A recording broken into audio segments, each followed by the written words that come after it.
রাতে 12টা বাজে আমার একটা হাতি আইছিল স্যার। হাতি আহি আমাকে খেদিছে স্যার, ঘর দুয়ার ভাঙি চুরমার করে দিছে। দুটা ঘর আছিল, আমার একটা সরকারি দিছে, এটা নিজে দিছো, আর একটা পাকঘর ভাঙি চুরমার করে দিছে। বিজনীত বন্য হস্তীৰ সন্ত্ৰাস। মানস ৰাষ্ট্ৰীয় উদ্যানৰ পৰা ওলাই অহা তিনিটাকৈ বন্য হস্তীয়ে ভাঙি তহিলং কৰিলে 8টাকৈ পৰিয়ালৰ বাসগৃহ। কথমপি প্ৰাণ ৰক্ষা এটা পৰিয়ালৰ সদস্যসকলৰ। আমার খিদিছে, খিদের পিছত আমি দাউরে পলাইছো। পিছত আর ঘরের চুরমার করেছে। দুটা সাইকেল আমার লড়াবিলাক 7 পরে এইটো আমি কিনে দিছো স্যার, গরিব মানুষ কোনো রকম করে কিনে দিছো। এইটো সাইকেল পাড়ায় পুরে ভাঙি চুরমার করে দিছে। চিৰাং জিলাৰ পাণবাৰী বনাঞ্চলিক কাৰ্যালয়ৰ অন্তৰ্গত 3 আৰু 4 নং দৈলংজাৰত কালি নিশা সংঘটিত হৈছে এই গাৰ নোম হিয়ৰি উঠা বন্য হস্তীৰ তাণ্ডৱৰ ঘটনা। কালি 2টা বজাত হাতী আছিল, পাছত ঘৰ ভাঙি থৈ গৈছে, ৰন্ধা ঘৰ ভাঙছে, গোৱাল ঘৰ ভাঙছে। আমি উপায় নাপাই আমি বাথৰুমত আছিলোঁ চাৰা ৰাতি।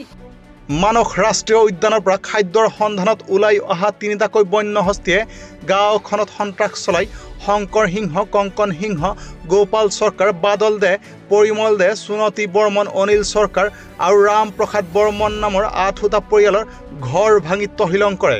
ইফালে শংকৰ সিংহৰ পত্নী আৰু এটা সন্তান শুই থকা অৱস্থাতেই চৰকাৰী পকী গৃহৰ লগতে আন এটা ঘৰ ভাঙি তাণ্ডৱ চলায় বন্য হস্তীয়ে। বন্য হস্তীৰ আক্ৰমণৰ পৰা কথমপি প্ৰাণ ৰক্ষা পৰে 3জনীয়া পৰিয়ালটো। আনহাতে সুনতি বৰ্মন নামৰ বিধৱা মহিলাগৰাকীৰো গৃহৰ বিস্তৰ ক্ষতি সাধন কৰে বন্য হস্তীৰ জাকে। আমাৰ ৰান্ধাঘৰ এটা ভাঙাইছে আৰু থাকা ঘৰ এটা ভাঙাইছে। তাৰপিছত আমাৰ চাউল যি আছিল, টিভি চিভি চব ভাঙাই কি কৰিছে, খেলাই দি। তাৰপিছত আৰু ঢাকা ভাঙাইছে।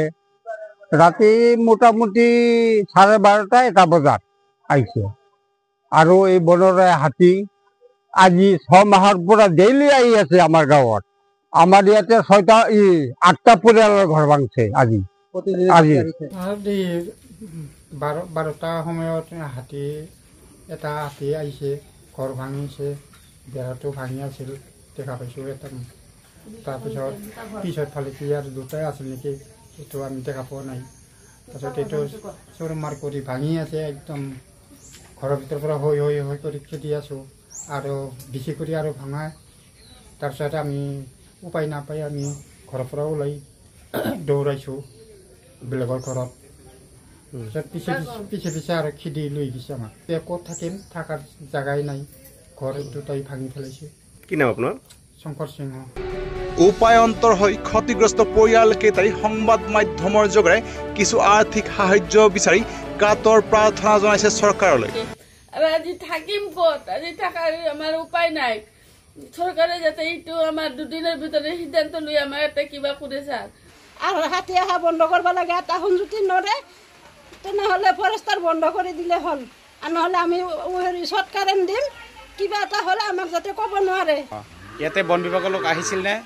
অহা নাই, সোনকা হৈ অহা নাই।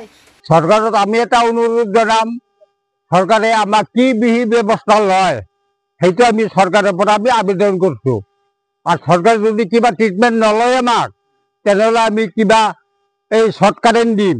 পিছত যদি বনৰীয়া কিবা হয়, চৰকাৰে যে আমাক দোষী কৰিব নোৱাৰে, এইটো মোৰ আবেদন।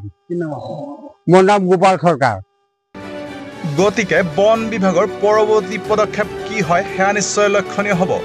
বিজনীৰ পৰা অজয় কুমাৰ বছকৰ ৰিপৰ্ট, নিউজ টাইম 3।